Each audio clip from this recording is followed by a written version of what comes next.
امروز میخوایم با هم دیگه این ناپلونیای خوشگل و خوشمزه رو درست کنیم که خیلی خیلی راحت درست میشه. فقط هم با 2 قلم مواد درست میشه. بعد این آموزش مطمئنم دیگه خودتون درست میکنید و از بیرون نمیگیرید. بریم با هم آموزشش رو ببینیم.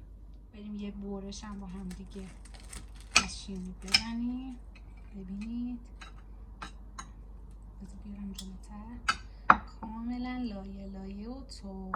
سلام، امیدوارم که حالتون خوب باشه. امروز میخوایم با هم دیگه یه شیرینی ناپلونی خیلی راحت و خوشمزه یاد بگیریم، البته با خمیر هزارلای آماده.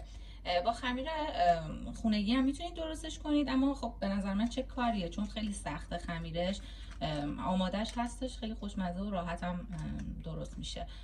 ولی اگه خواستید میتونم براتون خمیر هزارلا هم آموزش بدم. حالا بریم با هم دیگه یاد بگیریم. چند تا نکته داره. نکته اولش اینه که خمیری که از بیرون تهیه میکنید خمیر تازه باشه، یعنی به تاریخش نگاه کنید، تازه باشه خمیرش. بعد اینکه حالا از فریزر در آوردید بذارید آروم آروم تو دمای محیط آشپزخونه آروم آروم خودش یخش آب بشه و به این حالت نرم بشه، بتونید باش کار کنید. حالا از داخل این من درش میارم، به آرومی بازش میکنم.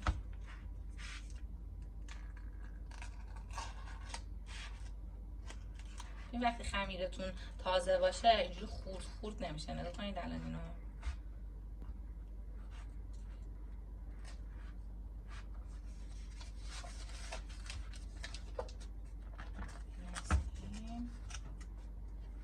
حالا قالبمو میارم. ببین من الان مثلا میخوام از این قالب استفاده کنم، به اندازه قالبم اینو برش میزنم.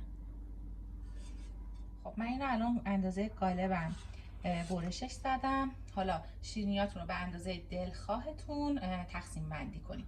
من الان این قسمت رو هم به 4 قسمت تقسیمش میکنم.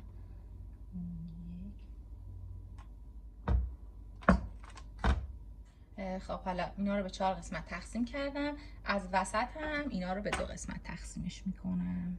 تقریبا اینجا میشه.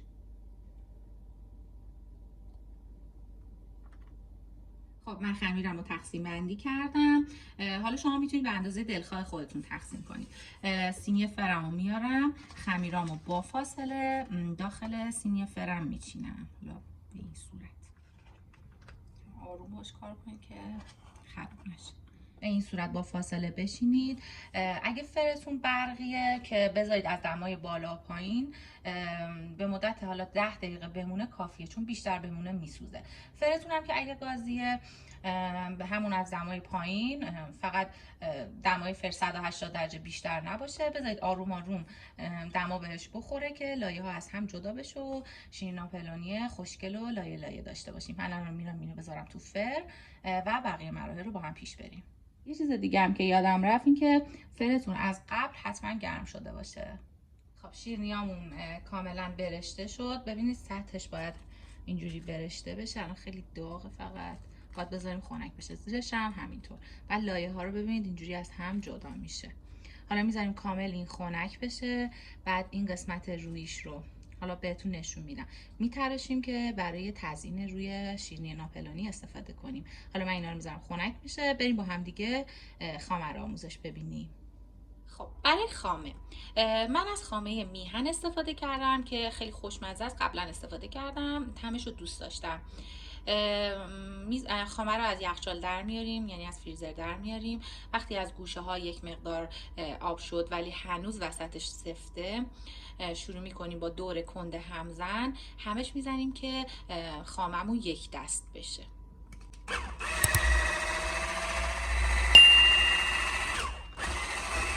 به این حالت که خاممون یک دست شد، حالا با دور تند همزن حدوداً 7-8 دقیقه همش میزنیم که حالا رد پره ها بمونه و حالا یه قاشق از خامه رو برمیداریم برعکس میکنیم، خامه از قاشق نریزه پایین. حالا من اینو همش میزنم و بهتون در انتها نشون میدم که باید به چه حالت برسه. خب ببینید الان خامه من کاملا رد پره ها روش میمونه و فرم گرفته. حالا برای اینکه بخواید حالا شما تستش هم کنید، به این صورت یه مقدار از خامه رو برمی‌دارید، برعکسش می‌کنیم، حالا رو قاشق یا لیسک یا هر وسیله‌ای که داری، اصلا کاملا مشخصه که خامه فرم گرفته و میتونید باهاش کار کنید. بریم برای پر کردن شیرینی ناپلونیمون. خب نونش کاملا الان خنک شده، وقتشه که ما این قسمت رویش رو بتراشیم و بریزیم داخل ظرف که برای تزیین شیرینیمون از همین خورده ها استفاده میکنیم. ببینید کاملا اینو میتراشیم و میریزیم به این حالت. یه مقدار از گوشه های خمیرم حالا اضافه اومد، من همونا رو هم گذاشتم پختش که باز اینا رو برای روی شیرینیامون استفاده میکنیم. حالا من همه رو کاملا روشون رو میتراشم و به این صورت خوردش میکنم که برای روش استفاده کنیم. خب من کاملا روش رو تراشیدم. میریم که شیرینی ناپلونیامون رو به 2 تا قسمت مساوی تقسیمش کنیم. این قسمت فقط خیلی باید آروم و محتاط نصفش کنیم که خورد نشه. ببینید به این حالت.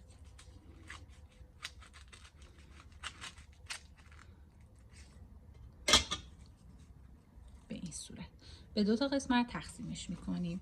همه اینا رو من به همین شکل تقسیمش میکنم و میریم دوباره با هم دیگه بقیه مراحل رو انجام بدیم. خب کاملا نونامو از هم جدا کردم و هر کدومو 2 تا قسمت کردم. برای هر شیرینی ناپلونی من 4 تا لایه استفاده میکنم. در ابتدا لایه زیری رو برمیدارم، یک مقدار خامه ای که فرم دادیم با هم دیگر رو بهش اضافه میکنم.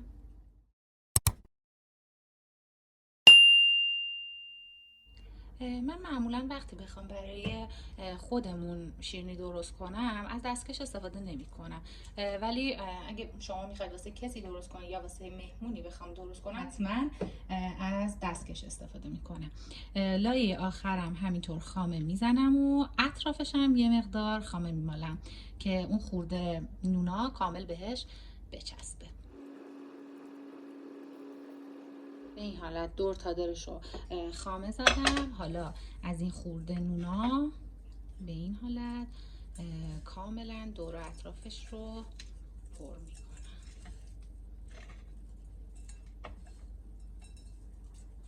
اضافهش هم میگیرم، یه مقدارم اینور و تمام. بقیه نونام هم کامل همینجوری به همین مرحله پیش میرم و میام واسه تزیینش. ببینید چقدر خوشگل و جذاب شده. اینم از نتیجه نهاییش که خیلی خوشمزه شده. الان براتون تستش هم میکنم ببینید. کاملا لایه لایه تورت خامه‌ای و خوشمزه، همونطوری که توی شیرینی پزی ها میپزن و ما از بیرون میگیریم میخوریم، با این تفاوت که این خیلی خوشمزه تر و سالم تر هستش. یه برش هم با هم دیگه از شیرینی بزنیم. ببینید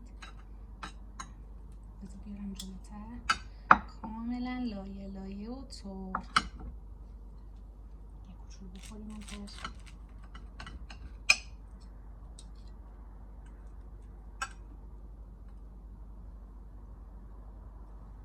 امیدوارم که دوستش داشته باشید، درستش کنید و لذتش رو ببرید.